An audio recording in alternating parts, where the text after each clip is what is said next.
Welcome to the Emotional Mastery Podcast channel. I am Rochelle. I'm the host of the Emotional Mastery Podcast. I am a mother of two.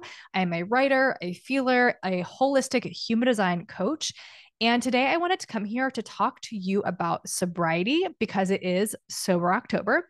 And this time last year was when I decided to start my exploration of my sobriety journey. And as a single mom, navigating dating and just life in general, navigating all the shadow work and everything, I wanted to come and share my tips and tools that might support you in your journey to sobriety if that is something that you are exploring this month.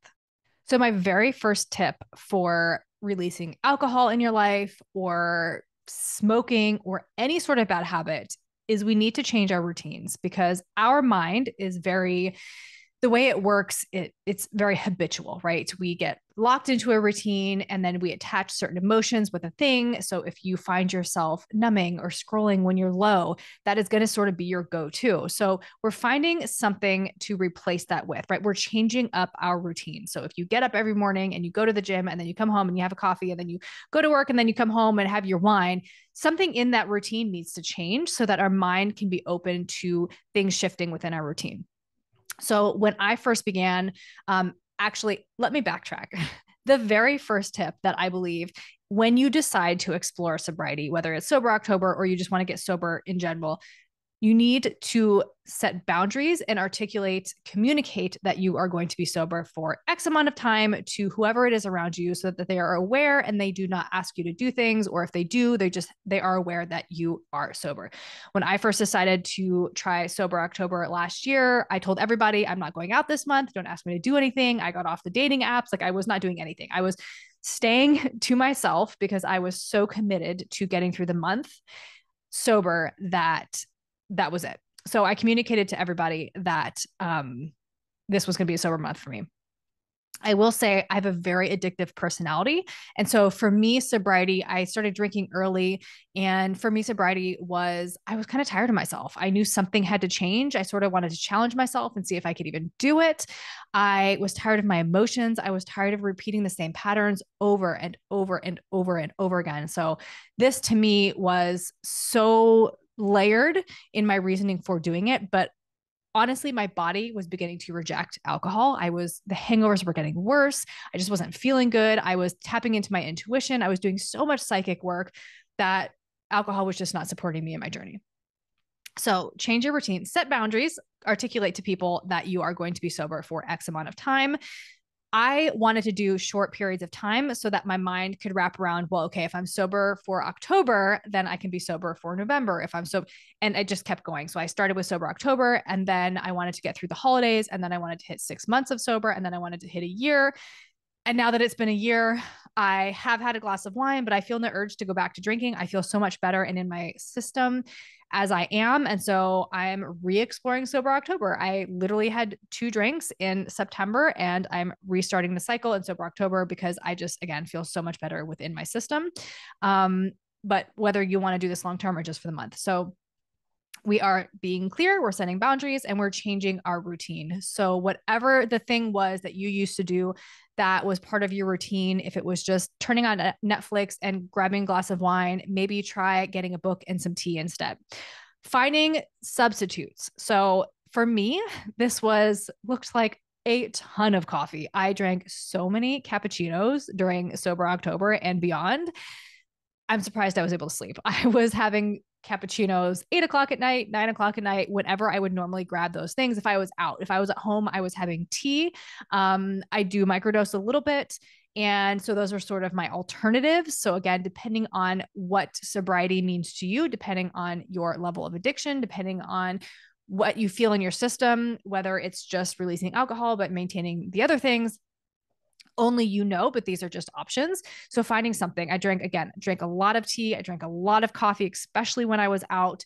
I found that I really loved to do when I was going out. I love to have soda water, a little bit of bitters, which yes, does have alcohol, but it's a couple of drops of bitters and lime juice. And this was sort of a fun little alternative. A lot of places have mocktails. So finding things that work. If you are okay with 0.5% of 0.05% of alcohol, or 0.5, something like that. You can do non-alcoholic IPAs.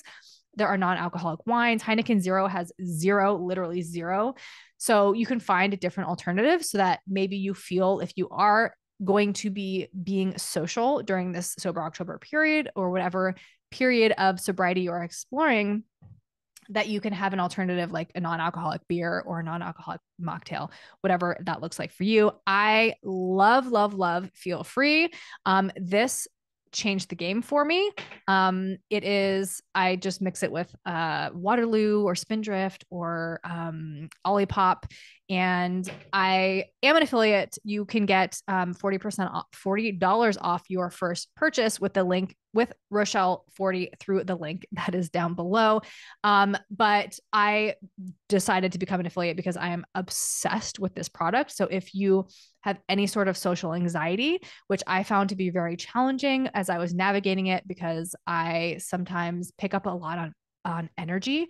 And so I can be very sensitive when I'm out in public, and especially navigating dating. It's just like it's always awkward, right? And so something to take the edge off that was not alcohol. I love this stuff. Again, Feel Free, Botanic tonics. I use the classic. It literally allows you to, it's like a social lubricant. It is alcohol free, it is plant based, and it just sort of gives you this heart opening, warm sort of first drink feeling without actually having alcohol, without feeling like shit the next day, without impairing yourself, without being intoxicated. You are completely clear. You can go to the gym, you can create podcasts, you can create videos, all the things. You can be creative while you're using this. That's literally currently what I'm drinking. So finding alternatives. So being clear, setting boundaries, changing your routine, and finding alternatives. And then I found so much support in meditation, because as you're navigating sobriety, again, depending on where you're at in your journey, a lot of shadows come up. A lot of shadows come up, right? We're navigating an area of our life where we would normally numb or avoid or take the edge off with alcohol. And so when we're not doing those things, a lot of things tend to come up. So finding ways to support yourself as those shadows are coming up, because I think that was one of the most potent and powerful parts of sobriety, was actually being able to see myself, to explore myself, to understand where my shadows were coming, to understand how much I actually leaned on alcohol to avoid, or just to not face the things that were coming up. Because once you're not using that as a crutch, you can't help but face everything. And I will say that through my year of sobriety, it has actually been one of the most empowering things of my life to show up to social situations, to show up to dates, to communicate, to do all of these things that I would lean on alcohol for, completely sober, authentically as myself. I feel like I was really able to find my true authenticity just in my own system, just in my own being. So finding support when these things come up, maybe it is meditation, maybe it is breath work, maybe it is journaling. I always recommend movement. I think that should be a part of everybody's daily routines, whether it's just walking down the street, whether it is doing yoga at home, going to the gym, lifting weights, whatever that means to you, playing tennis, playing basketball, whatever it looks like for you. Movement is so important, because energy in movement is emotions are energy in motion. So when we can move our body when we're feeling something, we're literally moving around the emotions that are running through our system. And then the final piece to it all, the final tip, is really to work through what's coming up. I sort of touched on that, but really seeing the shadows, because repetition and emotion are what created these habits, what created these thought patterns, these subconscious limiting beliefs that probably were instilled between 0 and 7. And then later in life, you found tools such as alcohol or drugs or whatever it is, Netflix, whatever it is, to cope with those things. So really important to actually be doing the work when these things come up, so that we can understand why, so that we can move through them and then release them and rewire our subconscious. I think journaling is a huge tool. Every single morning, I journal my dreams, because I like to remember my dreams. So I write down my dreams, I do affirmations, I do gratitude, and then I do my manifestation list. So to me, this looks like thank you for, and then I put everything that I desire in the present, and then how it makes me feel. Because again, repetition and emotion can help rewire our subconscious. So these were really my biggest tools. changing my habits. So doing different things, finding new things to do. And especially when I did start dating again, maybe just not going to bars. I've been bowling a lot of times, gone for walks a few times, met at coffee shops, finding something that isn't alcohol based. And I've played with telling people I don't drink and not telling people I don't drink.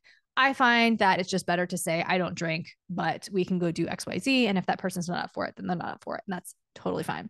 But in the beginning phase, I find it really helpful to not be around alcohol because it allows you to sort of get through the more challenging parts. Because if you are like me and I have tried sobriety in the past, but then somebody would invite me out and I'd go to the bar and then they're drinking and I'll be like, I'll just have one, I'll start again tomorrow, that sort of thing. So it's just better just to articulate to everybody, set the boundary. I'm not going out this month. I'm exploring sober October. So do not ask me out.